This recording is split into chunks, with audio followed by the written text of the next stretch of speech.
Hello and welcome back to Dial H for Heroclix. I'm your sexy ranch hand co-host, Kalder and Simeon. This episode, we're going to be talking about new Future Foundation Fantastic Four Fast Forces fantastic freaking previews.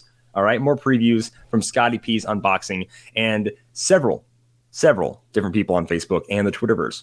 We're also going to be talking about the two new rules articles that dropped, being about theme teams and a couple of power changes on the Heroclix website. This is episode 349. Howdy. Let's get rowdy.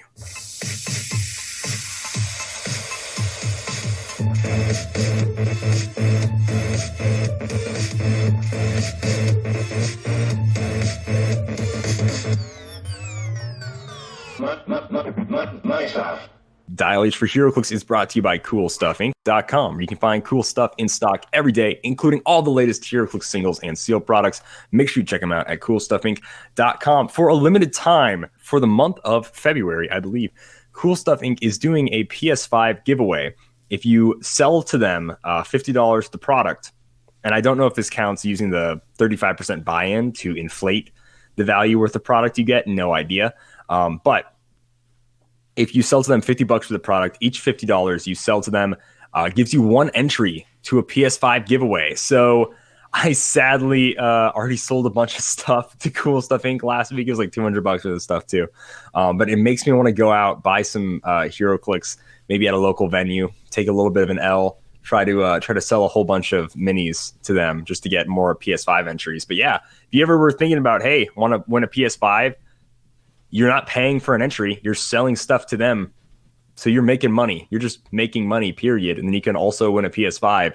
Now is your time to do it. Go to coolstuffing.com. Check it out. They didn't tell us to say that.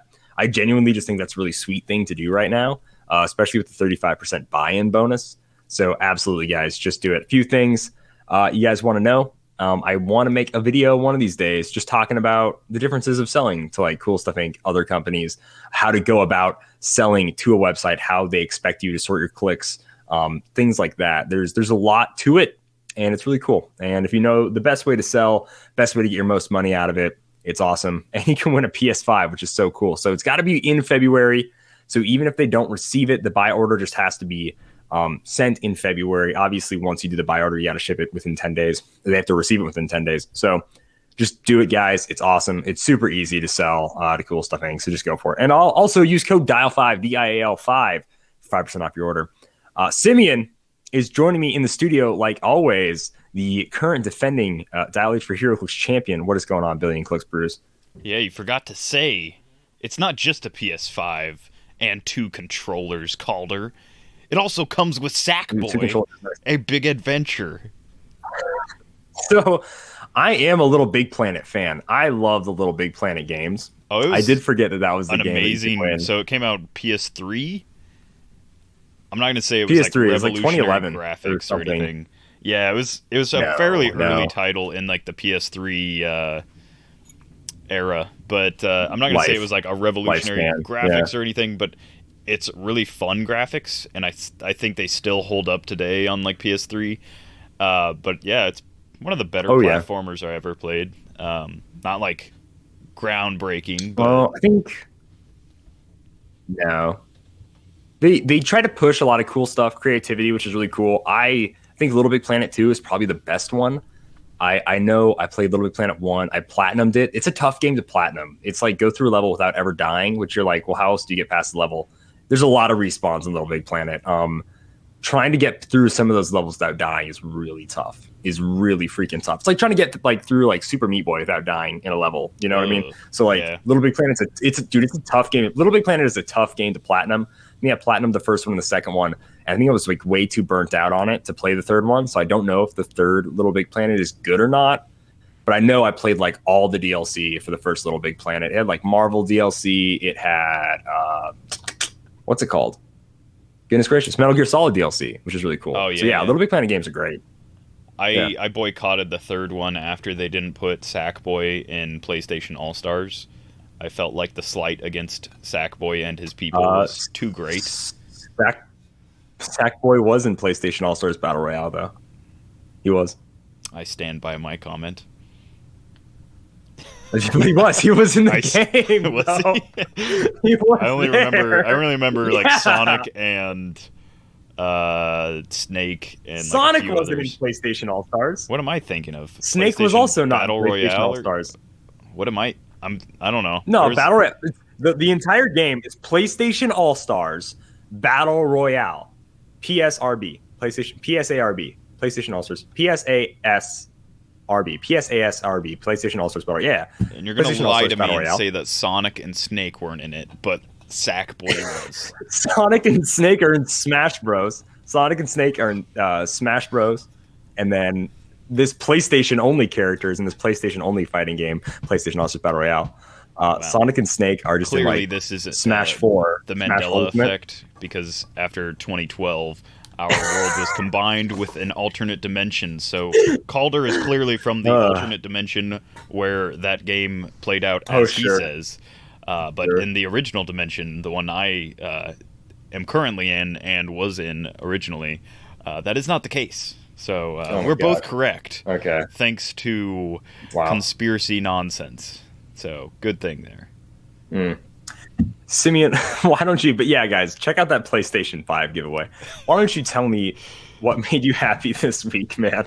Oh man, what made me happy this week is the high of 9 degrees that we got today, and that's probably going to be the high for the week. So, yeah, I didn't misspeak. That's a single-digit 9 degree as the high. Of course, not counting the wind chill, which definitely put it in like the low 1s and 2s and mostly negatives all morning. Pretty solid stuff. The good news is none of the snow will melt or turn into slush, so instead it's just going to stay here forever. And that makes me happy because I understand entropy and that the entire universe will die a cold death as all of the energy in the system leaves. And if we live that long to see the end, it'll just be nothing but coldness. The white frost, as they call it in The Witcher 3, will come for us all. The Ithilane prophecy is true. Ciri cannot stop it. She can try, but, you know... This is why I can't tell sometimes when you're just being regular Simeon depressed or if you're being like Simeon facetious and making a freaking Witcher reference, and I just can't. I can't with this Witcher nonsense anymore. Witcher, I hardly know her. Please stop. Please stop. Everything about that I hated. Once again, the weather is something that made Simeon happy this week. And once again, movies are something that made me happy this week. But really quick, it is sunny. So it wasn't windy for me anyways. If it wasn't windy for you, then it's not actually bad. Because it can be like 0 degrees outside. But if there's no wind, it's pretty good. It's pretty nice. That's literally something that only like a Midwesterner could say with a straight face. Because anybody that's like, but it's true. Anybody that's used to like winters in like the 60s would like experience that and like just say no. Like that is not true. I agree though. The wind does definitely, if the temperature doesn't cut through your clothes, you hardly feel it. But with the wind there, it just like seeps into all of your clothes and then you're frozen. Mm-hmm. Yeah, if you don't have a good windbreaker jacket, you're not wearing layers, it feels like you're wearing nothing if there's wind. It's awful. Anyways, so yes, movies. I watched another 7 movies this week, and here's their official ranking. First of all, 2 movies that were on my list, Knights of Badassdom and Gamers Darkness Rising. Really quick, I could not get through the first 20 minutes of Gamers Darkness Rising. It is awful. It is low budget, bad acting. It's terrible. It's just such a terrible movie. It's about some D&D campaign or some crap. I don't care. I couldn't bring myself to care about it. I stopped. So technically, I watched 8 movies. I did not watch Gamers Darkness Rising to completion. But here's the official. First of all, let me tell you what movies I watched, and then let me give you in the official ranking. I watched Cabin. These are all for the first time, by the way. Cabin in the Woods, Guns Akimbo, Knights of Badassdom, Coming to America, American Ultra, Cool Runnings, and Running Man. What a strange combination of movies. Yeah, I mean, I was just going off of Prime. whatever looked good on Prime, I would just click next and watch it. So coming in at number 7, the worst movie was Knights of Badassdom. Although it does have the star-studded cast of Peter Dinklage and like 2 other guys I recognized from something else, but couldn't honestly tell you exactly where. I think one dude was from Sunny Philadelphia. The other guy's like in Community or something. It's just it's a bad movie with bad effects. So I had to go there. It's about LARPing and about accidentally summoning a real monster. It was just terrible. Coming in at number 6 is American Ultra. Now, the rest of these really aren't as bad as the number 7 spot. I enjoyed American Ultra. But once again, it was What's-Her-Face from the vampire movies, Kristen Stewart. Something or other. And Jesse Eisenberg. Jesse Eisenberg, correct. And although I didn't hate it, it's just not a movie I would watch again. It was a neat idea, but not really an original idea. Number 5. No, I did enjoy this movie, so don't take it at number 5 being bad. It's just based on this list of movies. That is where I would rank it. But number 5 is Cool Runnings. I really did enjoy Cool Runnings. Feel the rhythm. Feel the rhyme. Come on, friend. It's bobsled time. I love it. That might be offensive. Yeah, I won't kiss do that the again. egg. Anyway. Kiss the egg. Yeah, dude. Yeah. I actually really did enjoy Cool Runnings. There was just nothing crazy. It was, it's a sports movie. I get it, it's based on a true story and everything, but it's just kind of a generic sports movie. Ragtag band of dudes have a dream, go into the Olympics, and whatever. So like, it's solid. I enjoy it. It's got some human spirit aspect in there, but just out of all these movies, it wasn't the one I had the most fun watching. Next in the number 4 spot is Running Man. This is Arnold Schwarzenegger movie. It's goofy. I kind of like this goofy, bad movie. It had some of the funniest lines from Arnold Schwarzenegger because he was Zero is now plain zero. Exactly. Good Lord. Some of the worst he one-liners. One-liners. Yes, exactly. They're some of the worst one-liners in the history of cinema, and that's why I really enjoyed it. I really enjoyed Captain Freedom. Big Captain Freedom fan.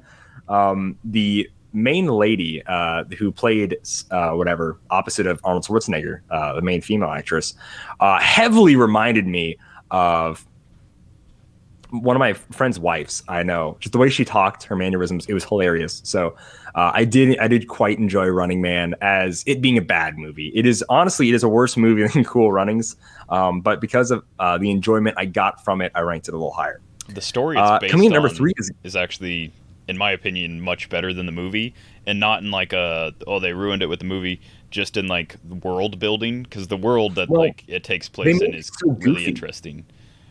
But they just made it a generic action movie. Yeah, they made it too much of a generic action movie, and that's where it really killed it. Because the world is this. I could totally see our world going here, honestly, in a way. In like a Hunger Games sort of way. So like I vibed with it. I totally got it. Then number 3 spot, Guns Akimbo, also very similar to Running Man, except in this one, it is a live stream thing, which is probably a more realistic version. The government isn't in charge of this game where people kill each other. It is some other company, and they live stream it through Twitch or whatever lets them live stream it. But Guns Akimbo was the movie with Daniel Radcliffe in the little fuzzy slippers and the guns bolted to his hands. If you've seen that meme of Daniel Radcliffe and like his bathrobe with the guns on his hands, that is Guns Akimbo. It's a fun movie. It's probably my favorite Daniel Radcliffe movie because I'm not a Harry Potter fan at all. So I heavily enjoyed Guns Akimbo. Thought it was a good time. He's in Swiss Army Man, and he plays a corpse the entire time. I have not. So that's a fun movie. Have not seen that movie, so I don't know. Thanks for spoiling it. Thanks a lot, Simeon. No, he starts off dead. Swiss Army Man for me. He's a corpse the entire time. Yeah. Okay. That's like the entire plot of the movie is a dude hanging out with this corpse. It's funny, but Weekend also weird, like just super weird. So put that on your list. But yeah, Guns Akimbo was fun in a very. It was filmed. It felt like Scott Pilgrim to me in a way. So it's like a Scott Pilgrim meets Running Man type of movie. Number 2 is Coming to America. It's very subtle and then some not so subtle humor. It's definitely the most subtle Eddie Murphy humor I've ever seen in a movie. It's not so much in your face, hilarious, just whatever, it's there. I liked Coming to America a lot. It was just a really easy, pleasant movie. It had some visuals I didn't care for that I did not need to see in a movie ever. but it was good. I enjoyed all the McDowell's stuff. It was funny. They have funny interactions with the characters. And I totally get why people enjoy Coming to America. I didn't like crazy laugh out loud through it. I'm sure if I was younger, I would have probably enjoyed it more. But I did enjoy Coming to America. And then at the number 1 spot is Cabin in the Woods. I was very tentative to put Cabin in the Woods in the number 1 spot. But I enjoyed it. As an Evil Dead fan, it hits on a lot of notes that stereotypical horror movies. You can't watch this without knowing what a horror movie is, or at least being very, very familiar with the horror movie genre, because it riffs off of all of that.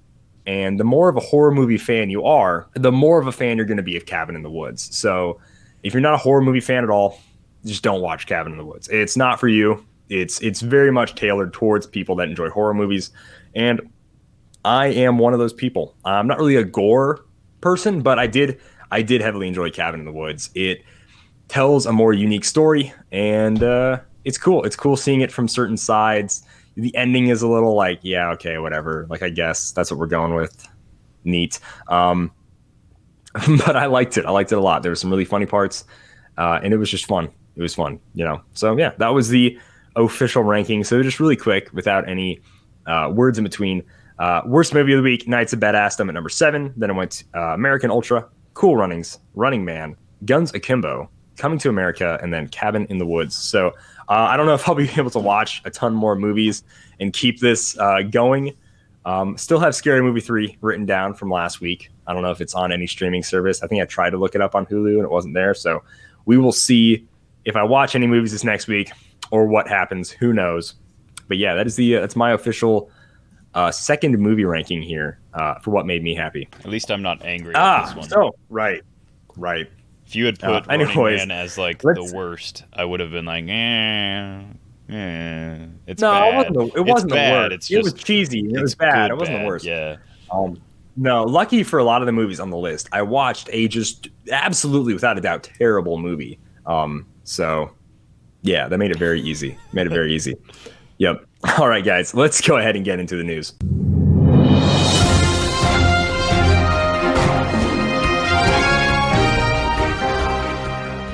News this week, we had a ton of previews from all over the place. People are just sort of finding figures in this set, more so than last, like super other weird, sets. Yeah. Like, it is strange. So we haven't seen, besides the unboxings, there have been no official previews, besides Game Trade, but like no Clix, no Happy Little Heroclix. No, none of those guys have been getting previews, making videos, or making a big long post about this set.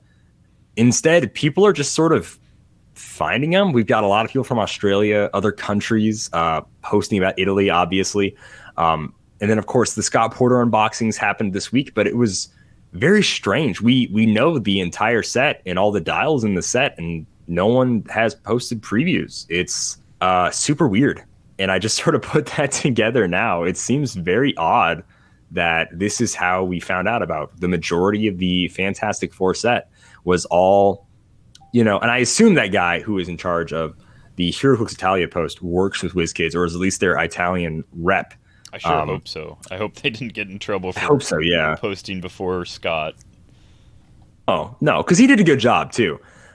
He had 2 cameras. He did a fine job doing it. It was just sometimes he moved the thing away a little too quickly. He couldn't get a proper screenshot, but that's okay.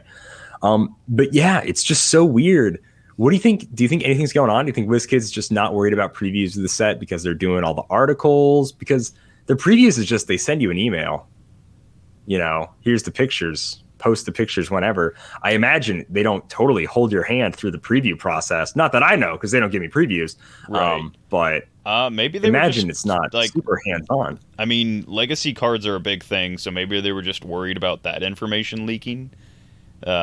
Right. Even being on the inner circle, I was only tentatively aware of the legacy cards. Of course, I was aware. I was not caught off guard at all by the legacy cards inclusion. But yeah, maybe it was something to do with that. They were just, that's a pretty big add to a set.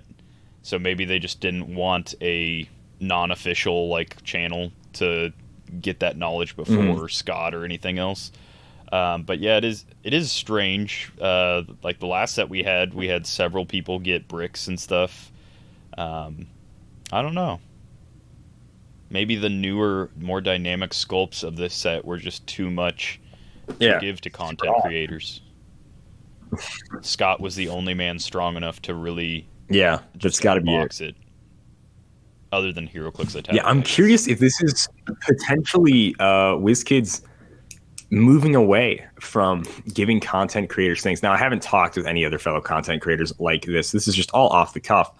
But it honestly wouldn't surprise me if they stopped giving content creators previews. It really wouldn't. I could see them trying to totally rein in, keep it all under like their roof. You know, I could totally see some totalitarian WizKids action going on here. Yeah. I don't think it's a money issue because, like, what's a brick cost them, honestly? You know, if they're giving it away, like, sure, they're not selling, like, let's say they give away 5 bricks to be previewed. They're not making that, like, money from those 5 bricks, but the amount of money that like brings in or helps bring in, I feel like is definitely offset by like whatever they give away. So yeah, it would if it was a conscious decision, it would definitely be on like the end of something like out of fairness or like something along those lines where they don't want to specifically like raise up one particular content creator or like a couple different ones when there's, especially for Heroclix where half the community makes content in some way, you know. That's very true. Either they post a ton, Facebook groups. It honestly does feel like there's like 5,000 content creators for this game. It easily does. But yeah, Simeon, why don't you jump into the figure that stood out to you the most this week? Go ahead and talk about some figures, some legacy cards here really quick, and then we'll get into the rules articles. Oh yeah. So the figure that I like, that I actually, I'm just gonna say the figure I'm most impressed with in the entire set. And I'm gonna do a quick shout out to the Marquis of Death because that's a super rare. It's super cool. Really love that storyline. And I don't know if he's going to be as impressive as I need him to be personally, but he is super impressive. So quick shout out to the super rare Marquis of Death, who has a 260 point line, which is a weird split. But the figure that I need the most out of the set is, of course, a chase. This is actually a chase set that I would not mind at all completing. I haven't fully decided if I need all of them, but I definitely need a handful of them. And the one that I need the most is the Prisoner of Planet Doom chase. So he's got Minions of Doom team ability. He has 2 point values. He's either 150 or 75 points, even split. Although his 75 point line starts on click 5, and he's 10 clicks long, so not technically an even split, but you can't really do an even split with that. So, I mean, I guess you could, but it wouldn't be as great.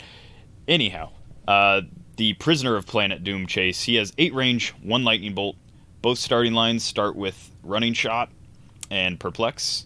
He has an 18 defense with either invulnerability at his 150 point line or an 18 toughness at his 75 point line. He has a single special power, to be honest, his whole dial. And his special attack power is Steel Energy, but with close or range attacks, which, hey, that's a cool gem that does that.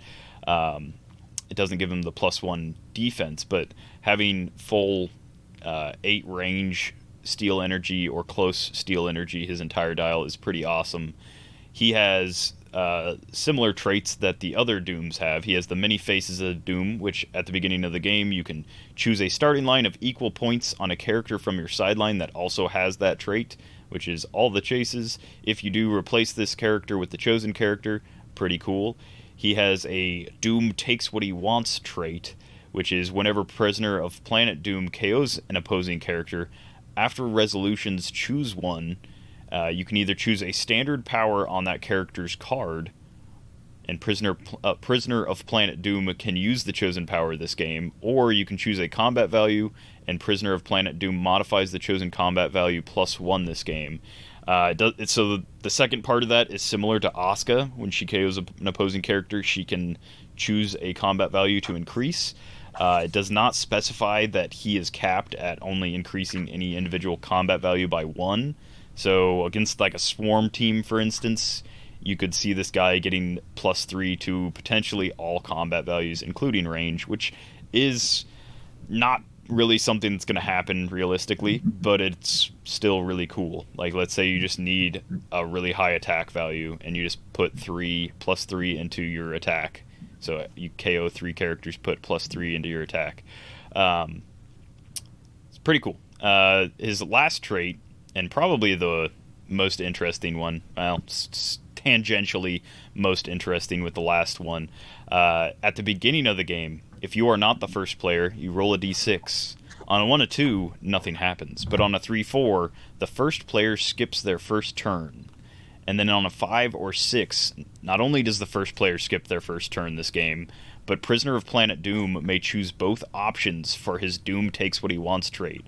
So if you manage to roll a 5-6, and you have to be not the first player to do this, but if you manage to roll a 5-6, not only do you get a +1 combat value or a power of your choice, you get both.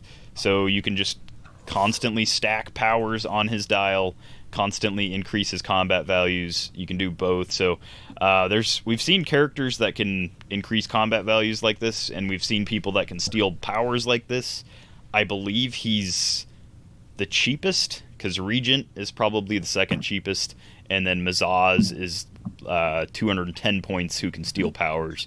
But yeah, the ability to do that, and he can still do that even if he doesn't get the roll at the beginning of the game, but it's a lot sweeter if he does get that 5-6, and he's just got crazy combat values, crazy power stacking. But that's pretty much all he is.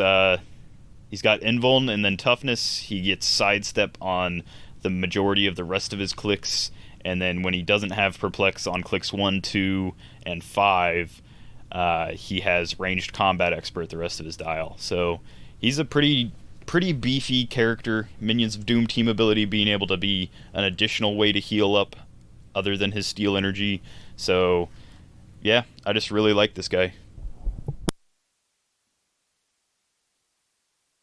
We do an eventual Fantastic Four Future Foundation overall set review show, but the Dooms are crazy strong. This is going to be the strongest set of chases we've had in years, like where every single chase is just like, dang, they are insanely well with how well they work together. Obviously, all because of the many faces of Doom trait, but still, it's amazing, and they're all so good at this point. They're just all so freaking good. But I like this Doom. He's got a full dial, a full way to heal up. He's got a long dial. He doesn't have any crazy way to kill people. Probably Exospecs being the best thing to put on him if you want to make sure you get kills, because otherwise he's not dealing penetrating. He's not dealing pulse wave, whatever, anything. So him and Exospecs are going to be a good friend. But then when you look at it, you got to look at, hey, maybe I don't even want to run this Doom. I'll have 4 or 5 other Dooms on the team, and I need to choose the right equipment for whatever choice. So, I mean, Exospecs is obviously still a great equipment. But anyways, that is a good pick, Simeon. I'm going to jump into, maybe not features like crazy good. Haven't looked at him, honestly, that much. This is probably the first time I'm really going to look at his dial and go deep into it. But Dr. Psycho. Dr. Psycho was a failed project of mine years ago. This is Psycho Man. Excuse me. My bad. Psycho Man. So you might have it. I know Psycho Man. He very well might. He very well could. Very plausible. Lots of doctors in comics. Lots of doctors. And some doctors don't call themselves doctors. I imagine Reed Richards is a doctor of something, and he's just Mr. Fantastic. Very well could be Dr. Fantastic. So Psycho Man very well may be a doctor. Anyways, I know him from the Fear Itself comic with Howard the Duck. I'm just happy to get a new Psycho Man. I like running that scenario personally, so very happy to get a new Psycho Man here. He has a trait which gives him the emotional modifier. He starts the game with the emotional modifier equipped. When he uses its effect, the effects are within 8 squares instead of 4. And then besides that, he has a special damage power, which is Outwit and Shape Change. And that'll be for his first 3 clicks. His dial is very simple. He has Incap and Mind Control for the first 3 clicks. He's got Invul for the first 2. Then he's got that Outwit Shape Change also in the first 3 clicks. Last 3 clicks, he goes on to some Perplex. He gets some Penetrating Psychic Blast, which ramps up to an 11 for 3 at the end. And then he has some Sidestep. He's got 6 range, 2 targets. So very mediocre, just kind of like okay figure for 75 points, especially some of the other 75-point figures we've seen from like Wonder Woman and other characters in the set. He's very mediocre, not looking at his equipment. But this is what the emotional modifier does. It's normally 10 points. Obviously, you get it with him. It's free. And then his is within 8 squares. So effect free. Choose one of the following to last until your next turn, or until you choose again. Fear, doubt, and hate. Fear. Opposing characters within 4 squares. For him, it's 8. Modify defense value, -1. No line of fire, no nothing, just characters in 8 squares, modify defense, -1. That's what these all are. Then it's doubt, opposing characters within 4 squares, obviously 8 for him. Modify attack, -1. Again, no line of fire, no nothing, just boom, -1.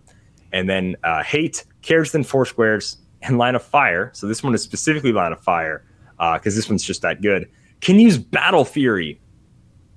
Holy smokes. Yeah. So you can just give everybody within 8 squares battle fury. Can use in gnarly this aspect is like has battle fury. So that's not like it's not like I can choose to use battle fury. It's not an option. You have battle fury. So if you were planning on running, shotting, and targeting this guy 8 squares away or whatever, that's a no-go if he picks that one. It gives him some really, really good protection from range if you understand what your opponent's range is. And range being as heavy as it is in this game, it's just gnarly. Now, obviously, he does start with shape change as his only thing of defense besides invulnerability. So use it wisely. But once again, it's a risk-reward factor of this. There's a lot of range stuff. Boom. And if they are going to be within 8 squares, which not a ton of range is crazy higher than that. It's around, 7 to 6. So with some good positioning, sadly, it really hurts this guy not having sidestep top dial. I hate mind control. Well, yikes. I don't know. There are obviously worse speed powers to have top dial, probably like just force blast or something, but mind control is a rough one without any form of running shot or sidestep paired with it. It's just really raw. It's really rough. But dude, the emotional modifier is so dope. So I'm really happy with the Psycho Man. He's really cool. So yeah. I do like that. It's like a 10-point version. If you just take the emotional modifier by itself, it's like a 10-point version of the Dune Buggy, the crashed Dune Buggy terrain, where characters within, but it's only for opposing, so it's a better version. Opposing characters within 4 squares modify -1 attack. That's really solid. On him, it's pretty cool. One of the other things is you could have opposing characters within 4 modify attack -1, and then potentially mind control 2 of the opposing characters, and now they're friendly to your force, so their attack is no longer modified by -1. And that's also just a fun little way to like drop, I don't know, Heroclix knowledge on your opponent mid-game. Be like, haha, you've turned to my side, so you no longer have the minus. But yeah, pretty cool stuff. That is solid. Yeah, I didn't think about that. No, it's good. Yeah, it is sad though. The one bad thing is the attack. Technically, both attack powers, since mind control is a form of an attack. He can't use mind control or incap against somebody that he gives battle fury. So once he does that, he's kind of just... Isn't that also weird? Got like 2 blank powers. It's going to have to be a more preventative like measure. It's very strange. Yeah. No, you're right. So there is some good trade-off there. Giving everybody battle fury, but then they get to ignore his shape change, and then he can't use mind control or incapacitate. Huh. Yeah. Now, of course, that could all change at a drop of a hat at any time whenever they want to change battle fury, because it's just too complicated of a power. But yeah, no, that is some good stuff. I think this is a fairly well balanced figure overall. I think he should be cheaper than 75 points. Just from what I'm seeing in this set, even with the emotional modifier, I think he should be less than 75 points. 100%.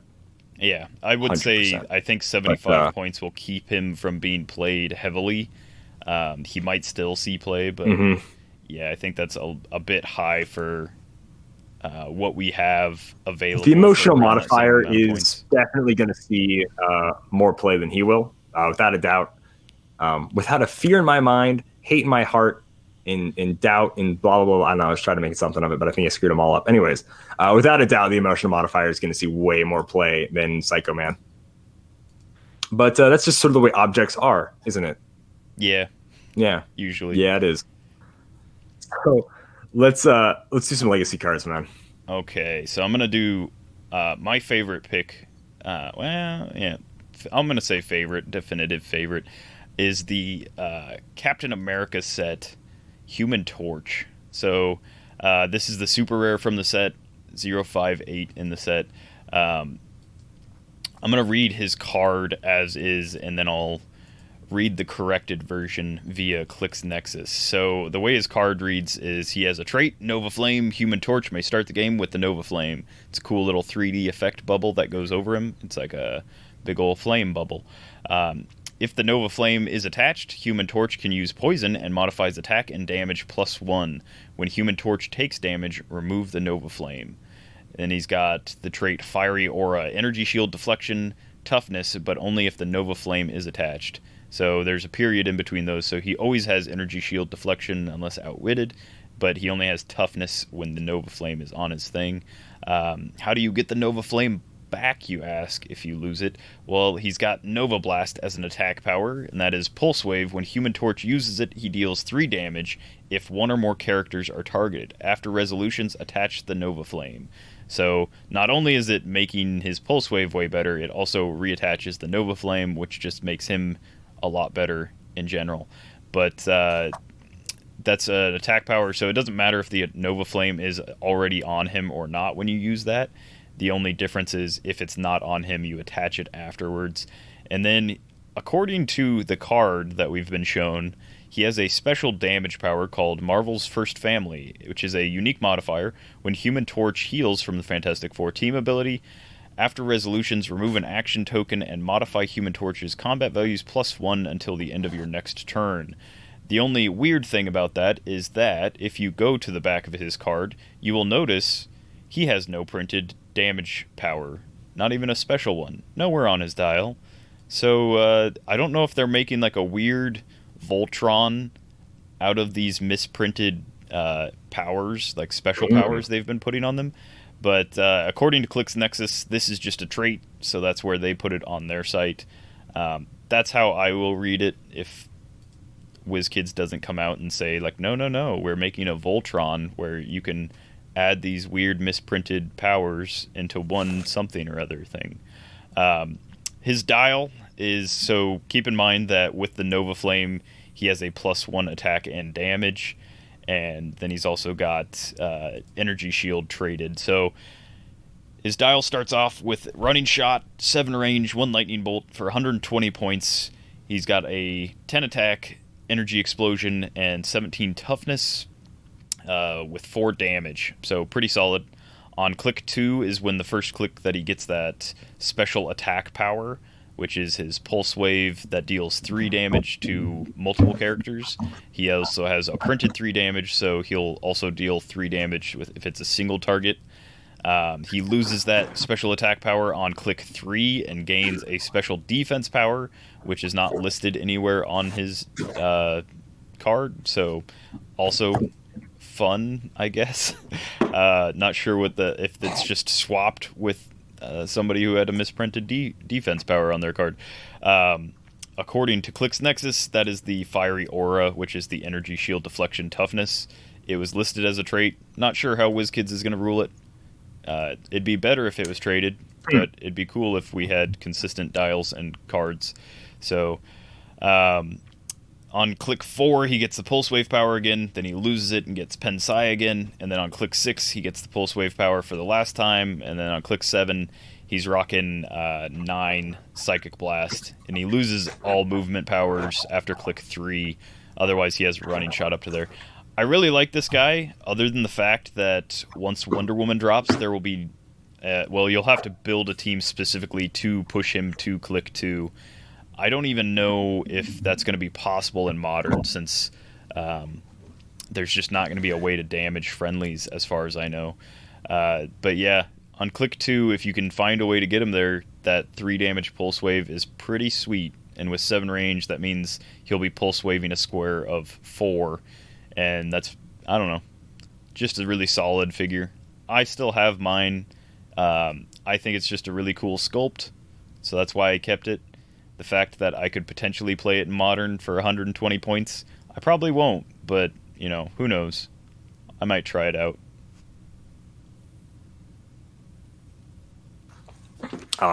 Yeah, man.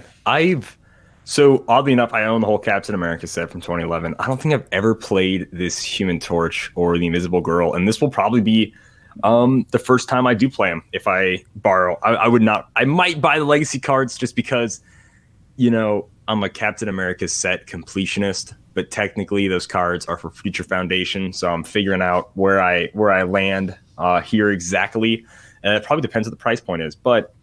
Fun fact, I looked it up on HC Realms, and I wanted to go double check, so I grabbed my Captain America set box. But his special defense power name was changed from Fiery Corona to Fiery Aura. I just think that's really funny. I didn't know. That's hilarious. Yeah, I was like, oh man, that's so weird that the defense power is misprinted. That's not a trait, it's a defense power. Last I remembered it, I'm like, oh, sure enough, it was. And then I'm like, oh. So that's what it used to be called. Okay. So now it makes me wonder if maybe that's the only sense where they changed a name of a special power or trait, or maybe even just a normal name power, or if it's just like, nah, we just did it for him because, reasons. Yeah. I can't imagine why you would want to distance yourself from no idea a delicious Mexican beverage. Exactly. The Kingdom Entangled. Yeah. Who would want to do that? Anyways, the Legacy card I want to talk about is She-Hulk. I loved this She-Hulk. She's awesome. I'm unfamiliar with her in this costume. I was unfamiliar 5 years ago, and I still am today. 6 years ago now, I guess. And I still don't care. She's still such a good She-Hulk, and everybody liked her. So she has a few different new things that they changed. One is they gave her the new I'm not Prime Worthy, I'll show you Prime Worthy trait. She-Hulk and adjacent friendly characters modify attack +1 when attacking Prime characters. She-Hulk and adjacent friendly characters take a maximum of 1 damage from Prime characters. I really like that a lot. I think she has a lot more playability on her 75-point line, like she always has. 130 for the 2 extra clicks. Another 55 points was ridiculous.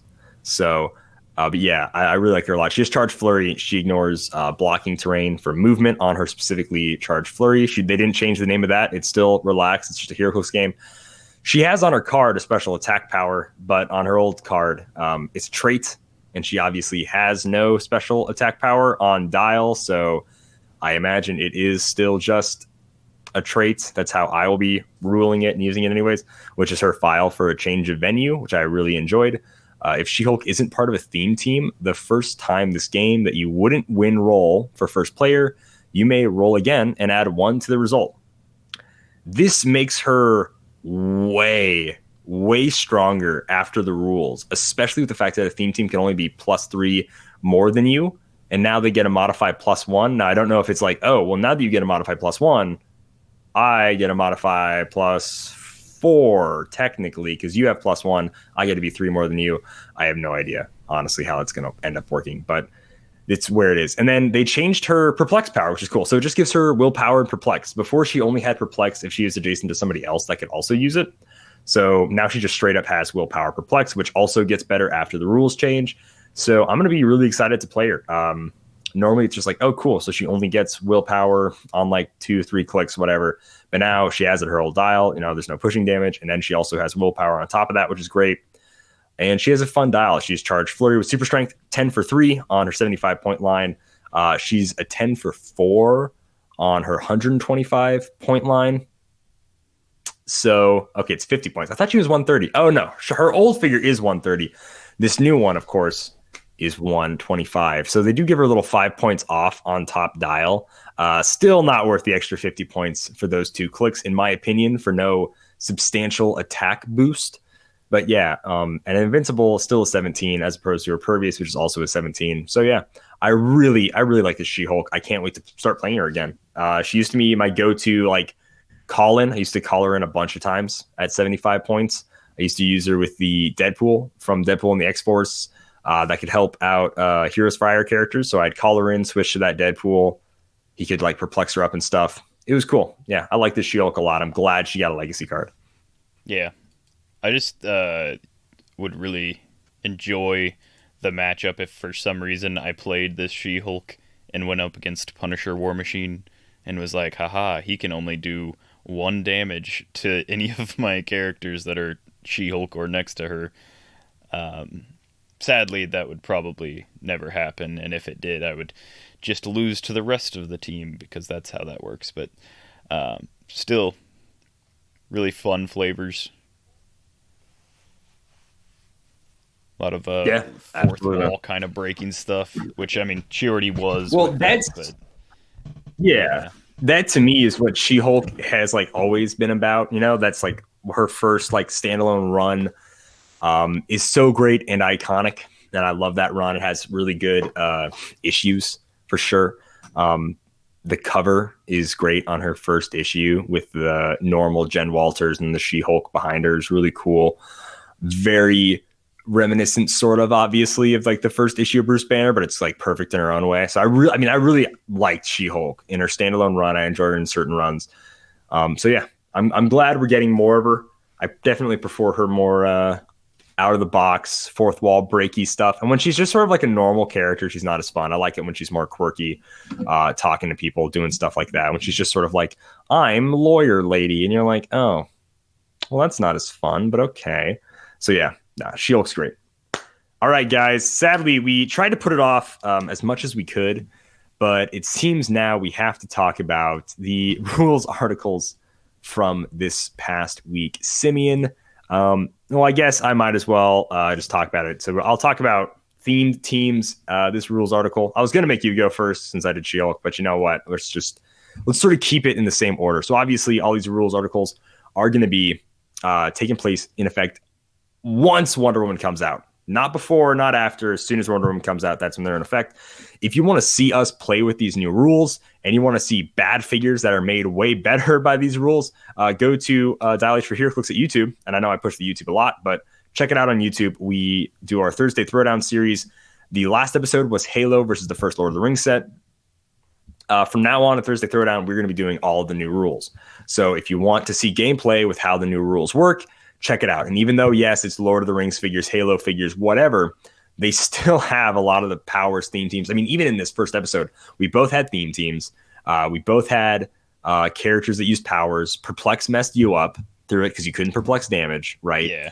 And so, like, that's another thing. Willpower was like, you guys did matter a few times. Willpower was huge. We both had to roll for willpower a few times, and then we didn't have ignoring the pushing rule, was big. But the no pushing was really big. We did not have the knockback rule as of that episode filmed. That is true. Yeah. But the theme team rule was in effect. Yeah. So yeah, guys, it's really weird. We say at the beginning, not actioning with the theme teams. It is super weird. It is. It's so strange.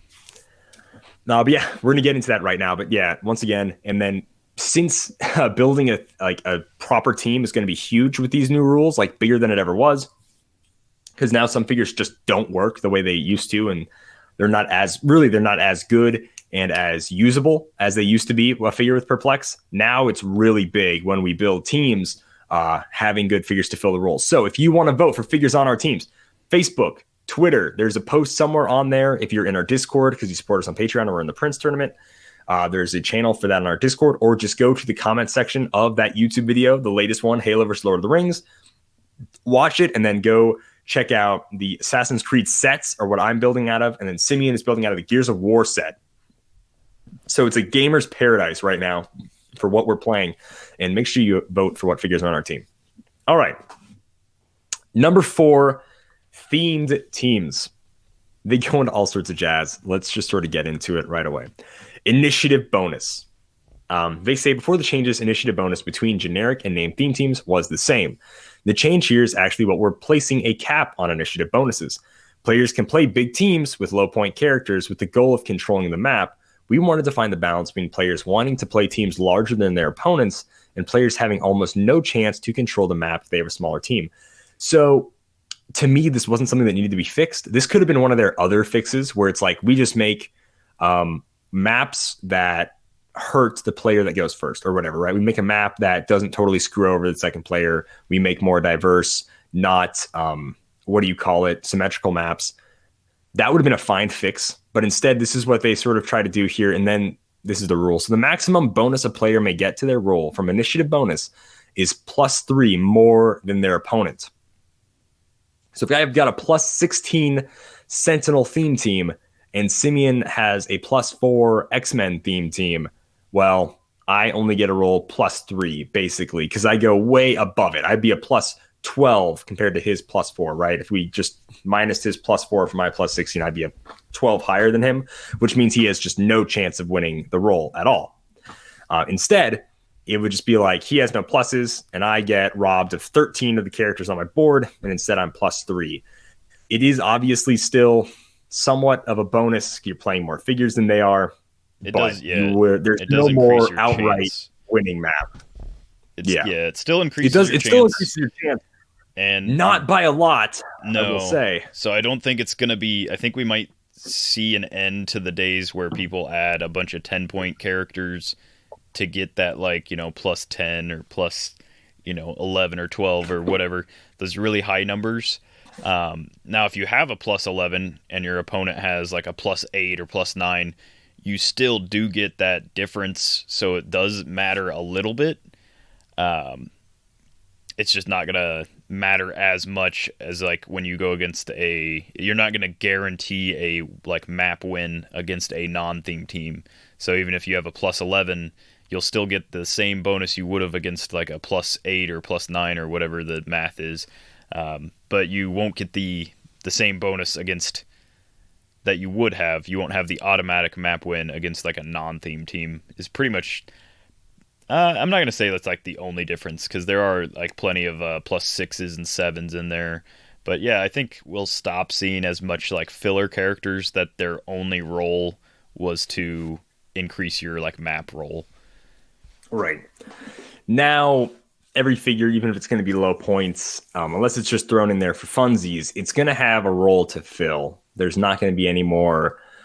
I'm just going to fill it up with Friends of Humanity to get my Sentinel theme up, And yeah, I mean, you still might want to do that for Sentinel, but like still just using it as a loose example, that's just not going to happen anymore. Instead, it's probably going to be more mid-level theme teams, probably going to be on the high end 8 or so, and just having a good solid 5 or so, whatever figures. I just feel like we're not going to see people who are playing a million Dr. Fates or a bunch of Wendigos or whatever, just a bloat theme. Yeah.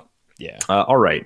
And you'll have to be... Next up, You'll have to be, like, versatile.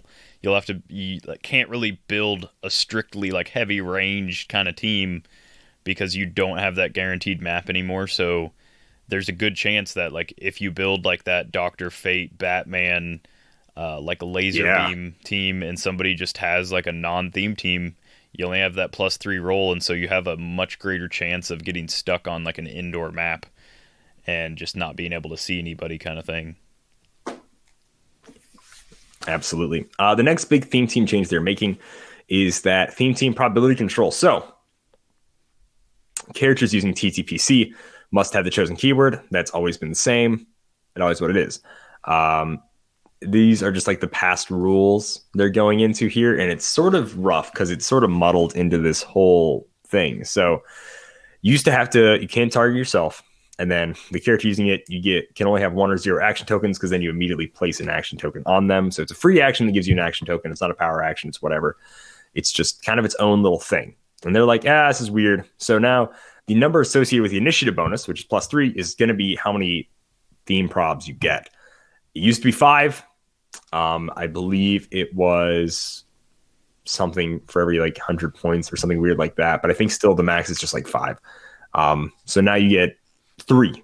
The new max is 3, but they made it easier to theme prop, which kind of sucks. I mean, it gets a buff and a nerf at the same time, which is good. That's good balancing. But then you're like, man, if it was only 3, I wouldn't have felt so bad about giving myself a token for it. And if it were 5, I would use it more if I didn't get a token. Yeah, no, it's whatever. Maybe I'm thinking wrong. Who knows? But yeah, so you get 3 theme probs And then the overall number of TT is reduced, blah, blah, blah, blah. They have a terrible way of, this article is so bad. Thoughts, regular props. So, goodness gracious, why are their bullet points just so terrible for this article? Why does it not just their previous rules and then not what the new rules became? So basically, from the way I remember it is, you can now do a free action. You do not get a token. You can prob yourself, and there's only 3. That is how theme prob is changing. Yeah. You get 3 theme probs. Don't get an action token for doing it, and you just do it for free. So you'll still need to keep track of when you do it. But you still have, it's more of almost a mental note for when someone does it now. It's very strange, but yeah. That you don't really even have to keep track of like necessarily who it was that probbed, as long as, like, let's say I'm probbing a friendly attack roll. That person themselves could be probbing it. Like, one of my friendly characters 3 squares back could be probbing it. It really doesn't matter like where the prob's coming from at that point, because the person making the attack can prob themselves now. And you're not assigning an action token anymore, which is, one of the bigger changes. So, I mean, your line of fire really only matters for opposing characters. And most of the time, unless they're just outranging you, you'll have line of fire by the character that's getting attacked. So, yeah, I'm not going to say it's not necessary, because you should always know who is using a power. But yeah, it's almost not necessary to keep track of who's doing it now.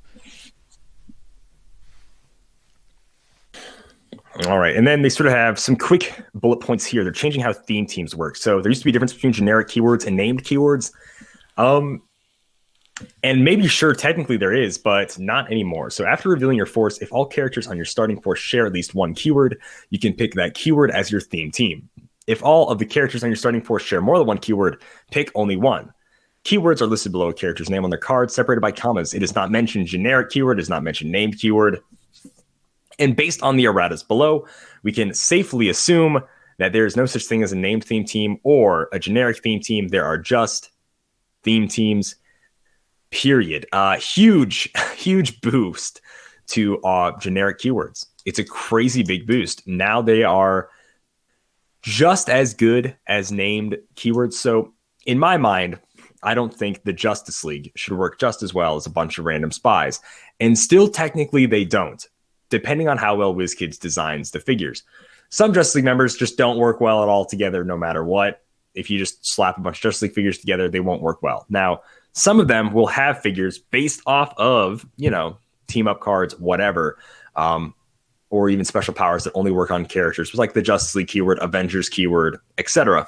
So, although it was tough for me to get it in my head, a generic team still doesn't work as well as an Avengers team does. Those characters still have at least more synergy built into their dials and their special powers. Although this does take away a lot from those named theme teams. And now I'm kind of just feeling like running double Jason Wingard, Dr. Fantastic Ruler again. Now I got theme props. I want to see how this bad boy works. Know what I'm saying? So yeah, huge bonus for generic themes. And then of course, probability control is now it's a standard power. It works like how it does then. You get 3 figures on your team that can use, or not 3 figures. You get 3 uses of prob, and it's just like how normal prob works. So obviously, if they already have prob on their dial, they can't use this because you're just going to use that. Same thing how it worked before. You cannot be given an action to use this prob and then also normal prob. So there's no weird rules interaction there at all, so you're safe there. So now, since they changed how named theme teams work, now we got to errata some figures, Simeon, and there are a lot of erratas. They are actually having to errata a figure who hasn't even been released yet from Fantastic Four Future Foundation. So they had to errata Yuna Belova. Her old text was, if she's on a theme team, your maximum number of theme probs this game is 10 instead of 5, and now it is 6 instead of 3. So it still doubles it, just under the new rules. And honestly, 10 was a little wacky, but she never got played anyway, so it's fine. Next up is Captain Venom from Earth X. Now, he got played all the time. Why does Monster need to be a named theme team anymore? It doesn't. It doesn't, sadly. So instead, during game setup, when establishing theme teams, you may treat the monster keyword as a named keyword. That's what it used to be. And now, if Captain Venom is on a monster theme team, your maximum number of theme team probability control uses this game is 6 instead of 3. So that's cool. He still helps out. He is not as crucial to a monster theme team anymore. Now, once you start playing and realizing, dang, 3 is a pretty low number of theme probs, then you're going to be like, yeah, I do miss having 5, and this gives me 1 more than 5. It's just, we're not wired to think this way yet. So we're like, oh, it only gives you 6. Technically, it only gives you 1 more theme prob, but really, he's giving you 3 more. It's hard to see. It's hard to see the bonus when you haven't played with the negative and all the new rules yet. So it's tough to understand some of that stuff. Yeah. And then the high evolutionary. Being able to retaliate and not have a friendly within range to prob, but just theme probbing it yourself and having access to 6 of those. That's also big. It's just for free. And so, I don't know if this will encourage stretching out past what's the safety net of your own team, sending a figure out to do their own thing. I don't know if this will encourage that, but it's definitely it definitely helps. I'm much more likely to send one overextend with one character if I know they'll have access to a theme team prob without having to take an action and all of that. That is big. Whether it's for the better or not, I don't know, but it's definitely it is what it is now. It is what it is. And then this new High Evolutionary Prime was going to be able to make animals a named theme team. Instead, he does the same thing Captain Venom does. If it's an animal theme team, you get 6 probs instead of 3. So it's cool. Now, people are saying potentially, whoa, what about all the spider chases? Well, they just give you Spider-Man family. They never made it a named theme team. They just let you be able to keyword cheat. And as far as I'm concerned, they still do their job just fine. They do it very well. And now, as sad as it is, this is what makes me want to sell a 1776 more than anything, is that I don't need him to have a named soldier theme team anymore. Yeah. But I obviously still like him as being the general, being George Washington. That's still really cool. So I was probably going to keep him anyways. But I honestly would have sold him right after that tournament if I would have known this change. Not the last change. That was cringe. Being that meta, I didn't even like owning him, honestly, when he was that meta. Made me feel like a bad person, like a bad man. Hated playing him, to be honest with you. But he made Soldier a named theme team, which is just too ballin'. Now that he doesn't do that anymore, this is what makes me want to get rid of him more so than the old watch list change. But, it is what it is. I'm glad. Personally, I like generic keywords more than named keywords. That's why we started doing generic gallery. And I'm glad to see they get a buff again, because they used to be able to have theme props. Some people don't believe me when I say this. It was in the rules. They just got a certain number less theme props than named keyword theme teams did. And then somewhere in, 2012, 2013, they totally got rid of theme props or maybe it was 2015, who knows? They totally got rid of theme props for generic theme teams. And I was so upset about that. And now it's back. So I am happy that it's back to the way it was. This does actually streamline the game. There's no more generic. There's no more named. It's just their keywords. They share it. They're on a theme team. This is probably the first change they did where it's just yes, this purely does streamline it.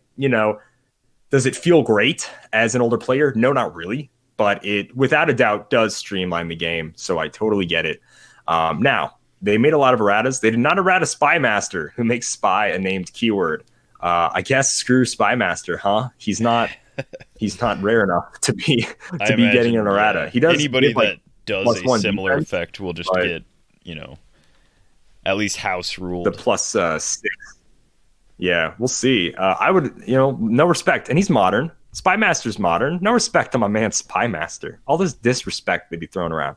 But all right, that's theme teams. Talked way too long about theme teams. Yeah, I do want to make what it is. This is not quick points. Not my most hated change. Yes, make your points, Simeon. No, so this might actually be my most hated change, and not for the reason that you'll expect. Click the article to learn more.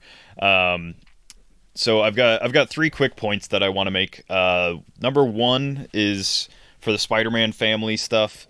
If you're mad about it, just look at it as Spider-Man gives access to those keywords, Marvella and Mary Jane, and that's enough reason to still play those chases. If you're doing a robot team and you want 30 points of barrier that after the rules change won't have to push to use barrier every other turn or every turn, that's still a really good get for any generic keyword. It's the cheapest barrier, and now the cheapest barrier that doesn't push when using it ever. And it's just still a really busted figure for 15 points. So yeah, that's point number 1. Access to Spider-Man family keywords, and also just other generic keywords under one name. Point number 2 is, I don't know if Calder got to this, but there is no minimum for a theme team now. So a single character can be a theme team and gets access to... Yeah, they get access to one theme prob. So if you're running a 300-point Onslaught or Dark Phoenix or whatever, if you're running a one-man army by themselves, they get whatever generic or named keyword you choose, because it doesn't matter anymore, and they are their own theme team, unless it somehow is a one-man army with no keywords, and then I guess they just don't get that bonus. But yeah, you get one theme team prob, you don't have to use an action for it, so it's pretty good. And you do get a +1 to initiative, which is strange but interesting. And then point 3 is not giving out actions kind of ruins the meta potential for all WWE characters, in my opinion. When I won states, the Popper states with my WWE theme team, a huge part of that team was being able to, on my turn, control the flow of my own figures. So if you don't follow the WWE figures, the only thing you really need to know is they all have a signature trait that allows them to do their signature move, and in order to do that, they have to have one action token already, and then it takes them a costed action. So with the 2017 change to Theme Team Prob Control, you could give them an action token and still take a power action. So you give them an action token with a Theme Team Prob, and then still give them a power action that same turn. So I could charge up with Macho Man Randy Savage. Doesn't matter if he hits or not, because I want Shawn Michaels to theme prob it either way. And then Shawn Michaels theme probs it. All of a sudden I can hit my Sweet Chin Music on that same turn, because now he has one action token. It's not like the world ending or anything. I'll still really enjoy playing WWE theme teams. I just don't see them working as well as they did now that it's free. I know free sounds like it would be better, but in like this one very specific scenario, it actually makes WWE way worse. Because yeah, I can't on my own turn control like the flow of my own figures. And I don't know. I'm not gonna say it's that much worse. I'm just gonna say I don't like that one particular aspect.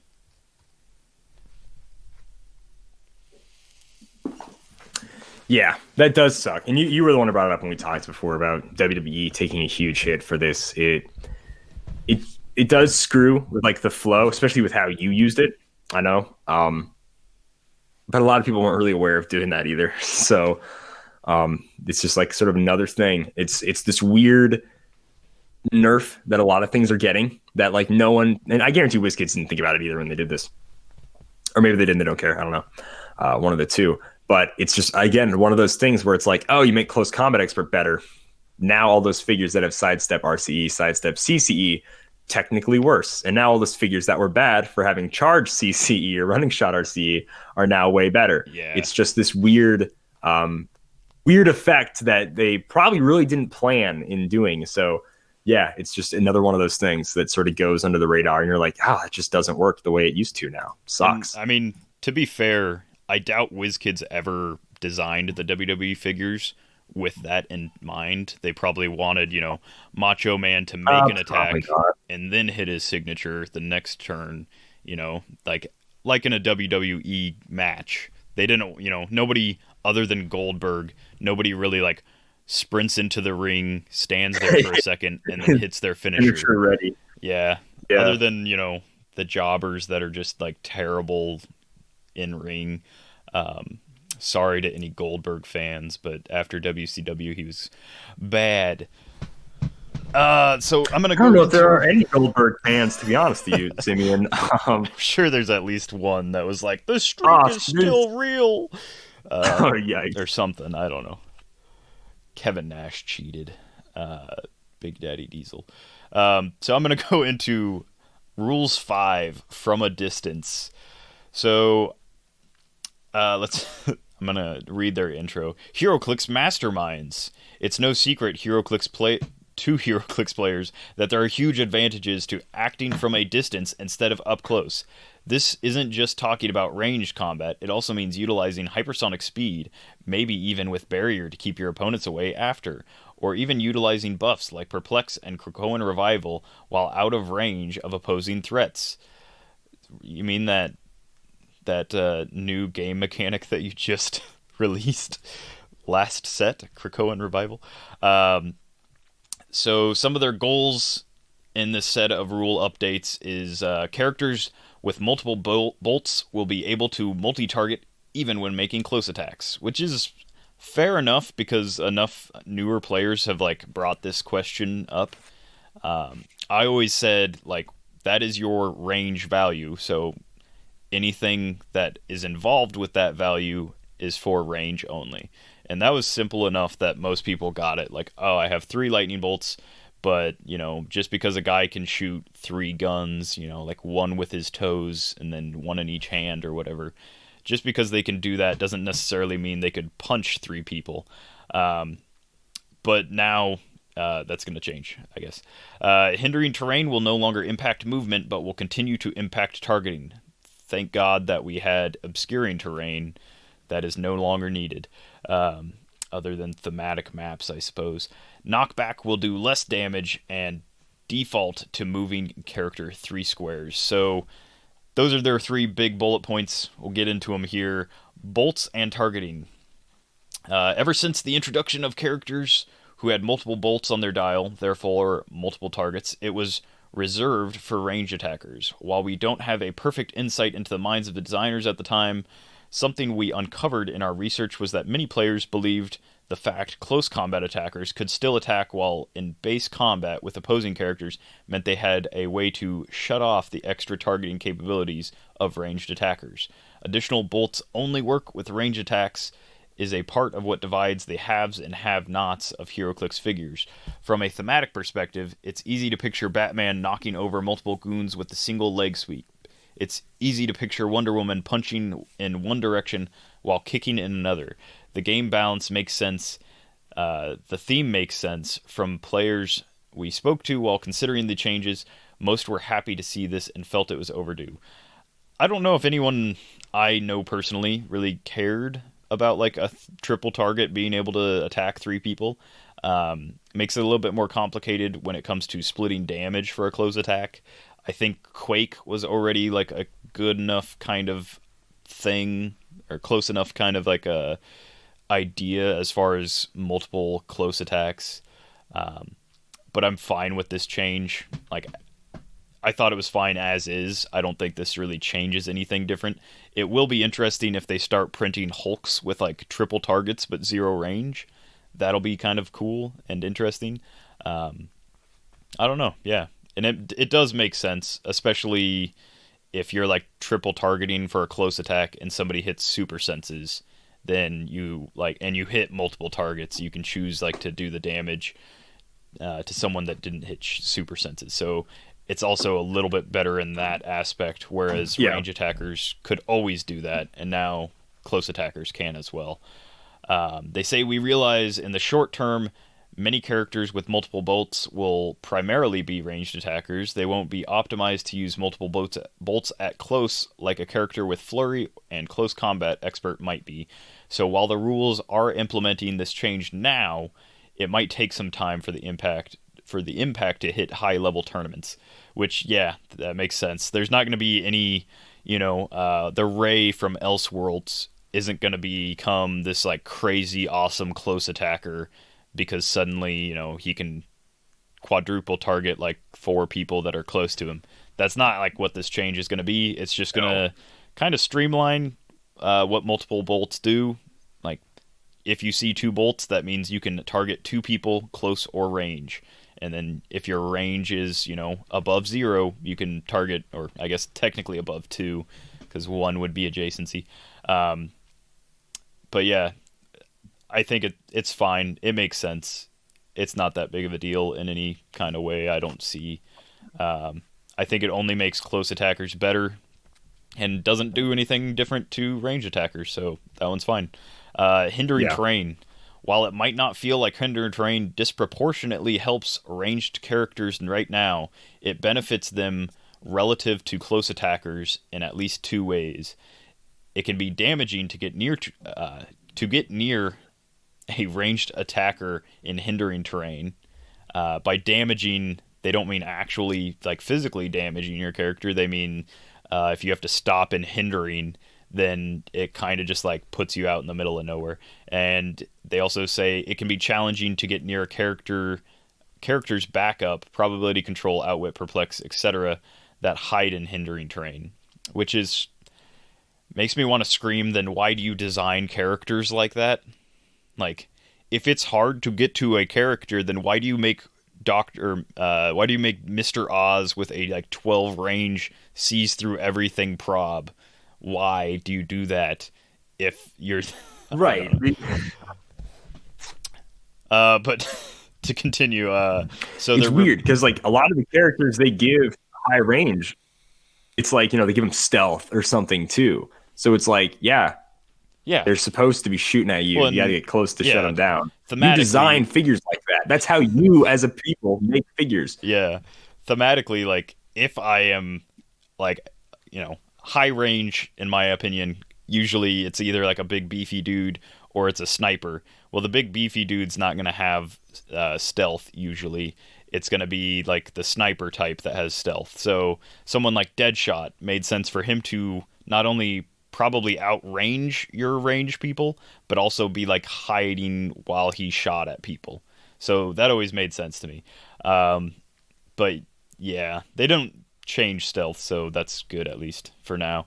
Removing the movement penalty of hindering terrain, but keeping the hindrance on targeting has a few benefits. Stealth continues to be meaningful, so if someone tries to range combat expert or running shot or just target you from range, stealth still works. But characters won't need a way around hindering terrain, like improved movement, hindering, or flight, to be great move and attack pieces or stealth pieces. So for your stealth pieces that need to get out of hindering or like reposition, they will no longer take the half speed that they used to if they didn't have improved movement. And for characters that need to attack somebody in stealth, they no longer have to stop in hindering when they enter it. Almost makes the espionage trait like half of it's useless now. Targeting through hindering and stealth is still good, I suppose. So a third of it is useless now. And then future figure design can have more interesting gameplay relating to hindering terrain without being oppressive. Not sure what they mean by that, but it is what it is. So hindering still adds a +1 to defense for ranged attacks. It just no longer stops you from movement, and that's basically it. So it's essentially, in my opinion, the exact same as obscuring terrain. I don't think I miss anything when I say that. I'm pretty sure that's exactly what obscuring terrain already did. So they'll probably phase out obscuring and just have hindering become that. I don't know. And then finally, knockback. So they say knockback is fun and flavorful, but also has a lot of variability. How far will a character get knocked back? How much damage will they take? I will agree, these are like really, I'm not going to say like really hard concepts to grasp, but it's definitely not new player conducive or friendly to calculate knockback damage, determine when like knockback damage helps. Like the whole sequence was difficult for a newbie, like new player to wrap their head around. It's like, so you check for charge or combat reflexes, and then you take your like knockback, and then you check your reducer after you took the damage. So it's like you check for combat reflexes and charge before the damage, and then blah blah blah. None of that matters now. So The new knockback sequence. Characters are sometimes knocked back by an especially hard-hitting attack. When a character is knocked back, the attacking player places them up to 3 squares away from the character that hit them. It doesn't say anything about charge or combat reflexes. I'm assuming those are going to stay what they are until I see something different in the pack.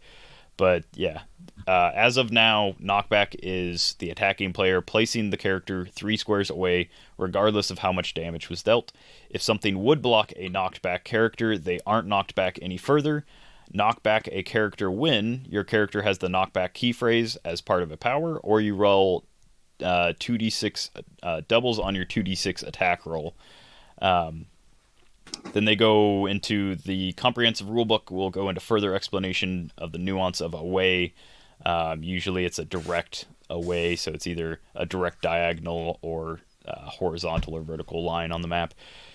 And then they get rid of the knockback damage. As far as we know right now, there is no wording in any of this that says anything about knockback damage. So if you pulse wave somebody off of a roof, they just land on the ground and they're essentially fine. They're fine. You'll still be able to... I mean, the one interesting thing is a 1 damage pulse wave will knock people 3 squares back minimum now. But yeah. Mm-hmm. So this bothers me for lots of reasons. If I punch you so hard you hit the wall, that's going to hurt. If I shove you off of a 2-story building, that's going to hurt more than the shove itself. So getting rid of knockback damage is idiotic. I got kicked in the head by a cow 4 years ago now, and the cow didn't break my face. Falling onto the freaking concrete platform we had in my corral is what broke my face. That's what broke my nose and my cheekbone. This story makes a lot of things make sense now. Thank you. Thank you. Yes, I've had multiple concussions in my life. I hope that is abundantly clear by my speech pattern and just everything. But anyways, yeah, dude, like knockback damage to me, because I've been hurt in real life by knockback damage. I want it to stay in this game. I like knockback damage.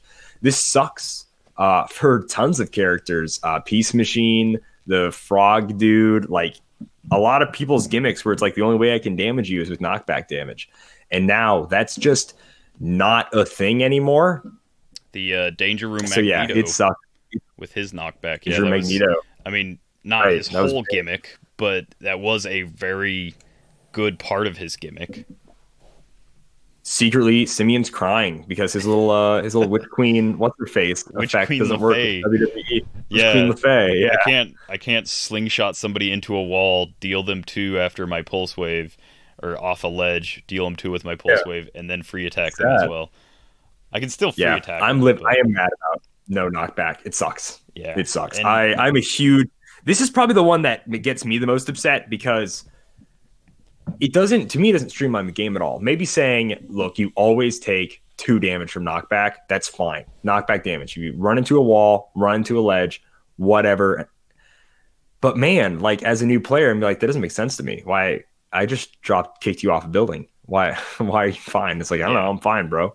So yeah, I think this is the first change that is absolutely without a doubt idiotic, in my opinion. And that's all I'm going to say about that. Yeah, out of the 3 things in this article, I also think knockback was other than the order of operations of how knockback happened, which if they had streamlined that, sure. But other than that, I don't think knockback was hard to deal with. Like, it was like, all right, how much did you hit the character for? Like, well, I dealt him 4. All right, well, he had invulnerability, so he took 2. So you're going to knock him back those 2 squares. Oh, there's like a ledge that he fell off of. Does he still have a reducer? Because if not, he has dealt another 2 damage. Like, you know, and that's my point when people say stuff like, well, Superman can get knocked back from a hit and like hit a wall, but like not really take damage from hitting the wall. It's like, well, yeah, but the Superman figure, like the Clix figure, would likely have a reducer on it. Superman in the comics, like, always has a reducer on him, like, almost always. But that's not the same for somebody like Nightwing, who, if he gets slammed into a wall by somebody, like, that's force blasting him, you know, let's say Storm, for instance, has force blast, and creates a wind-like cyclone that blows Nightwing 5 squares back into a wall, and he just doesn't take damage from that. He's just like, whoa, that was really windy. I am now 5 squares away. Man, except it's only 3. So that's the other weird thing. That this essentially means that Force Blast is also going to see a change. Because I imagine so. Yeah, you used to roll to see how far it knocked him back. Maybe Force Blast will see something like it can get around charge and combat reflexes, similar to somehow some of the WWE powers get around charge and combat reflexes for knockback. But yeah, Force Blast is definitely... It was already kind of a useless power. It was interesting when it stacked with other powers, but on its own, on its dial, I never wanted to see just Force Blast in my speed power. Taking an action to move somebody without usually damaging them was bad enough. Now, if it's... Not only do I not get to move them, they won't take any knockback damage, and it's at most 3 squares away, meaning a sidestep will get them like right back next to me. I'm never going to give a power action to do that ever, like with these new rules. Yeah, that sucks. I don't think it was on the benched powers list either, so I imagine we're going to see a change for Force Blast. It's weird there isn't a change for Force Blast in this article. But yeah, that is very odd. I'm going to say, out of the two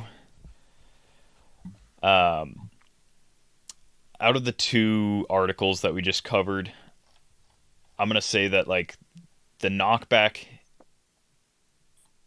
is probably like the bigger change out of just these 2 articles. I hate the theme team prob more because that like screws with my WWE teams, and I really liked that aspect of them, but that's just a personal thing. I will say there's probably going to be more characters that are hurt by not being able to deal any kind of knockback damage. I know I've had several teams that worked really good with being able to pulse wave and knockback and stuff like that. Pulse waving somebody off of a ledge, pulse waving like into a wall, or just, hitting a character and knocking him out of stealth or into a wall or whatever was really cool. But yeah, I don't know. I guess at least, Billy Batson can knock Superman back 3 squares no matter what, or Aunt May or Mary Jane can knock back Batman or like Superman 3 squares if they roll doubles and they don't even deal damage. They just, they're that strong now. So there's that. Mm-hmm. And then, yeah, later in the article, WizKids goes on to show 3 bad figures that are still bad. Actually, no, Starfire is still pretty good. Starfire, anyways, really good. Starfire is actually good. The question is fine, whatever. But I think it's funny. It seems they have now this is gonna make some DC fans mad. A DC bias. They only mention like Justice League as a keyword, Legion of Doom as a keyword in these articles. They've only shown DC figures in these articles. Now, that could be because they're all technically Wonder Woman articles. Definitely. Possibility. But this is affecting Marvel too. Just saying, as a Marvel fanboy, I think people at WizKids may just be DC fangirls and just be mad that they only get to make 1 DC set a year and they want to try to shove as much DC stuff as possible. Who knows? I feel like that's probably not it. Yeah, I feel like they're more likely just not trying to step on DC's toes. So they're like, as we release these articles, make sure we don't even mention that there are any other forms of comics or characters that could possibly be affected. Right. Because we don't want but angry daddy DC to beat us up. They do something cool, which is if you'd like to send in a character. So they talk about characters that you think get better, they get more fun or competitive based on the above changes. We'd love to hear about it. We might even feature the character or team idea in a future article. You can submit your ideas to gamefeedback@wizkids.com with the subject line "From a Distance Characters to Try." Now, this is my personal From a Distance Characters to Try. Is the only character to my knowledge that they printed to have 0 range, but 2 targets who now works incredibly well. He still worked before because he had a trait that made him work, but that now works incredibly well with the changes. And that is going to be the Captain America Winter Soldier 012 Captain America. He has charge for his first Eclipse with Energy Explosion, 0 range, and 2 targets. But he had a trait that you could give him the Captain America Shield, which gave him ESD, running shot, and a range value of 6. But now it's cool that he always has those 2 targets on his dial, and as opposed to getting those along with his trait. So if he is in close, he can go ahead and double target now, which is really cool. So that's a guy who gets a very weird niche side grade to this Captain America. So even if he does miss with his ranged combat attack and doesn't get his shield token back, he can still do some double targeting with some punching and his charge, which is really cool. So yeah, I really enjoy the change double target just for that Captain America, getting a very small upgrade, very situational upgrade. But it is unlike these characters that they listed, which it was more just like poor game design, that they are now better. But like with the question, like if a character has, they just said generically, he's a character with stealth that doesn't ignore hindering. Now he's better. I'm like, yes, you've made a million characters that have stealth that don't ignore hindering, and now they are better. He can now get amazing. All the way to the middle of the bush, like we meant him to do the whole time. Yep. So that's also, a thing. Another thing you might notice about that question character is he has a little line through his shield, which is indomitable.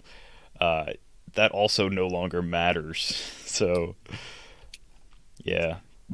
I'm not gonna absolutely. Yeah, I'm not gonna say too much more about these articles. I don't think these are the biggest changes that they've released. I will say the theme team one is probably the biggest one. Knockback is pretty big. It's not as big as losing pushing damage. That's like been in the game since, I don't know, day one, right? So yeah, that's probably the biggest I don't know, change but yeah, I wasn't there at the inception. But yeah, I was but that's still the biggest one. And yeah, I'll still try these rules. Homebrew is always an option. Playing with the 2017 rules is always an option. But also just accepting the change and trying it out and seeing if it's fun or if it's for you is probably the best option. And if you don't think it's for you, then, you just continue playing how you always have, however you want. Unless you're at a tournament and you abide by the law. Yeah, that is true. That is WizKid's rule there. So, and of course, on, what was it, in 2017, there were people saying, like, I'm not going to play these rules anymore. I'm going to play with however I want to play it. Now, back then, that seemed a bit extreme. Nowadays, I think it's a little more warranted just because it is a complete, like, freaking shakeup. It's totally a new game. Yeah. I feel bad for the people I was teaching to play the game last year.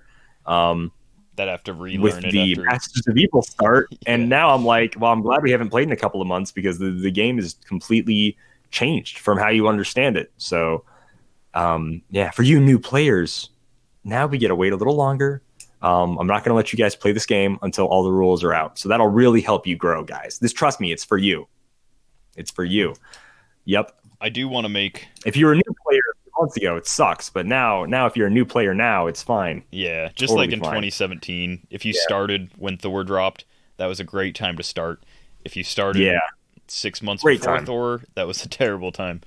I do want to make one last point for the themed team article. The whole premise of that article was that they were going to balance like the playing field, since like the second player didn't really, the premise of the initiative bonus part of the article was about like kind of leveling the playing field. And while it levels the amount that one person can have a bonus over the other, it also does nothing to fix the fact that first turn immunity and like being able to be the first player is just so much better than being the second player. Like, even though it'll be more likely that you won't be the first player all the time now, that person will still have a huge advantage because they can stay in their starting area, they can pick the map, and like they can reach you before you can. They can reach and attack you before you can reach and attack them. assuming that you both have the exact same team and like full map reach or whatever. But yeah, it does absolutely zero to fix the whole problem of player one basically having an outright advantage all the time, always. Being able to pick map is already a huge advantage, and then first turn and immunity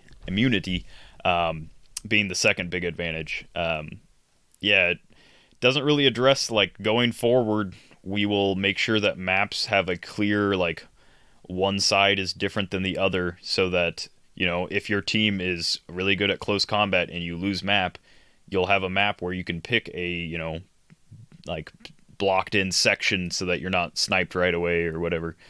So Batman's not just shooting you from across the map before you can do anything about it.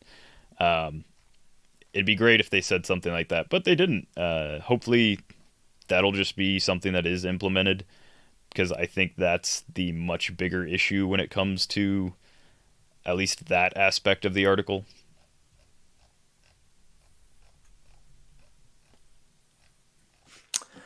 Correct, Simeon.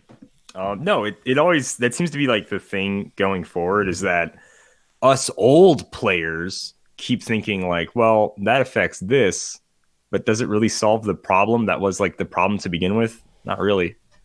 In a sort of roundabout way, I mean, you can say it does, like in like a pat on your back. Sure, you solved it. You've saved the day, but realistically, does it? No, not really. You know.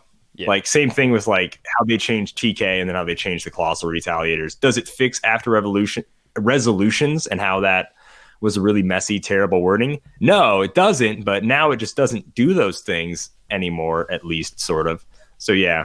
It is what it is, and it's where we're at. But you're not let's go fixing ahead. a problem by equalizing how many times one person. So it's like, hey, This isn't fair, but now it'll be more unfair to like more people, because more people will have to experience it. I don't know. It's not fixing the problem. It's just passing the buck by giving one person the chance of not having the problem. I mean, which was always the way it was. And it's always the way it will continue to be. So it's like in a tournament, you might not always be second player, but somebody will always be second player. Someone will always have to go second, and this does nothing to fix that. True. Other than it just doesn't do anything to fix that. It just makes it more likely, or it makes it less absolute as far as who the second player is. It's less likely that you always get to be first player with your really high theme, is all. But enough of that. Enough of that. Let's go ahead and put a little bow on this. Hopefully this show wasn't as bad as our last rules show. I know it's just miserable that we point a gun at your guys' heads and force you to listen to this podcast. So hopefully you managed to milk like a cow without a calf, milk just some slight amount of joy from these udders of our show. Oh, that's a terrible analogy. I don't know why I went with that. But either way, I hope you were able to get it's not disgusting. It's agriculture. It's the backbone of America. That anyone should be milking. Maybe you know that, almonds. Mr. Trust Fund Billion Clicks. If you worked for a living. Ooh, I want Wave 2 to come out so bad. So cashews and almonds is all that should be milked. My title back. Never. You know what I saw for Super Bowl? I saw an oat milk commercial, and they had the gall to label it milk for humans. I drink my milk from a bovine like the human I am. Thank you very much, Mr. Oat Milk. All right. Anyways, let's go ahead and do a Jedi Legend Heroclix tip of the week. You don't want to sell me death sticks. I don't want to sell you death sticks. You want to go home and rethink your life. I want to go home and rethink my life. Sure could use some death sticks. Heroclix tip of the week. Opposing characters can be considered adjacent if based on the diagonal. Walls and terrain are not considered adjacent when on the diagonal, like when this pops up on traits and powers. So adjacent walls. Blip, blip, blip. So this is a little kitty pride action going on here. Jedi Legend really likes to push X-Men related stuff, and he knows I hate the X-Men. I know he does this because I hate the X-Men.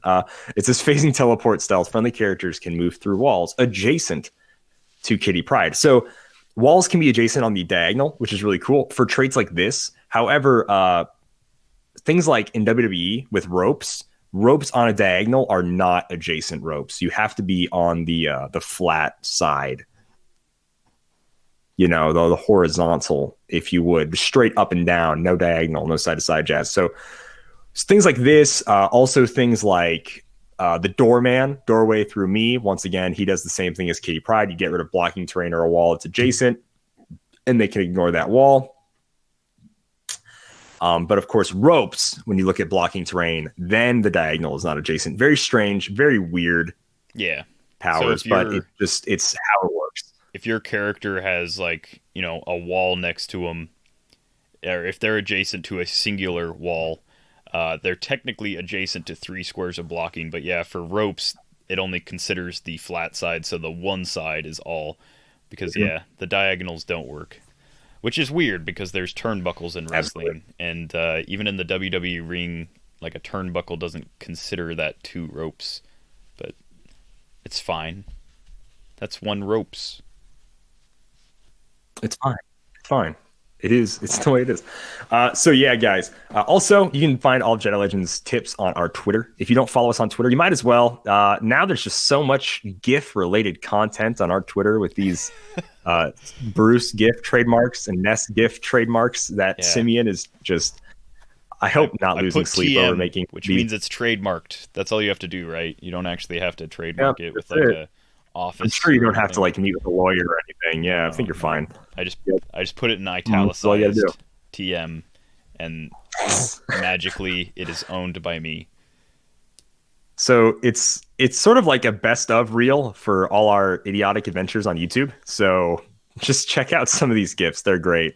And if you want to know more about them, just check out our YouTube. We have a comedy skits section, and a lot of these are intros to unboxings or in Hot Ones or Extreme Rules. So check that out. But that is all we have for this week. We did get some emails this week. I believe some of them did have stuff to talk about on the podcast, but the show is running a little long and I got to get going. So we're going to have to either cover those next week. I'm bad at writing you guys emails, probably just as bad as the WizKids feedback emails are. So I'm going to try to pound out some emails. I got to psych myself up, sit down with my laptop and tippity tap, tap, tap, write some emails. I just never get around to replying to emails. So I'm trying to be a little better about that. But you can send us an email at dialhforheroclix@gmail.com, all spelled out. It's beautiful.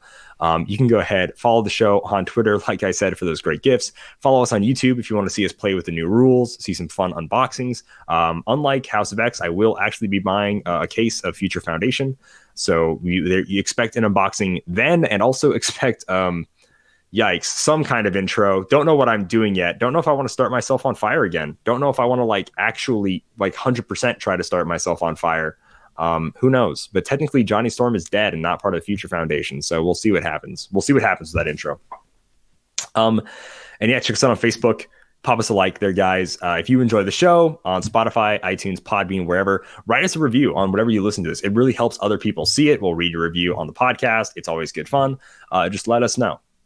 And that's all I've got to say. Well, if you're interested in these new rules and you want to pre-order some of the stuff that we talked about today, we talked about some cool previews before we got into the depressing rules that we made you listen to. Literally held you down and forced you to listen to these rules and how much we disliked them.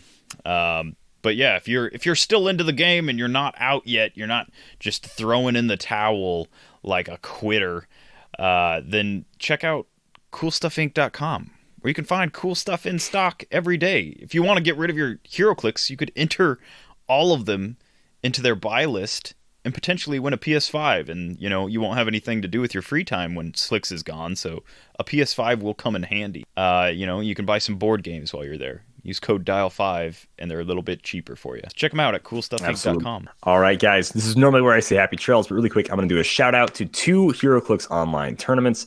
There is the Clixing It Make It Meta tournament. That'll be $10 entry. You can email, send a message to Adam, any of the guys probably, or just straight up the Clixing It page on Facebook, and tell him, hey, man, I want to enter. And he'll get you signed up for that tournament. Basically, each round, he's going to choose a new figure. And everybody has to build with that figure on their team. It's probably going to be a figure that's just not meta or somewhat mediocre or maybe even bad. I hope it's just bad. I hope it's like a 250-point figure that's just bad. People got to play him, because I think it's funny. But the prize for that is a brick of Future Foundation. And then Jay Solomon over at the JSA Clix podcast is doing a tournament where I believe it's Future Foundation sealed. It might end up being team sealed. It might end up being just single dude sealed. It's going to have a lot of donated prizing, which is really cool. And I believe that is suicide awareness. So go ahead and support both those awesome tournaments, guys. And like always, happy trails.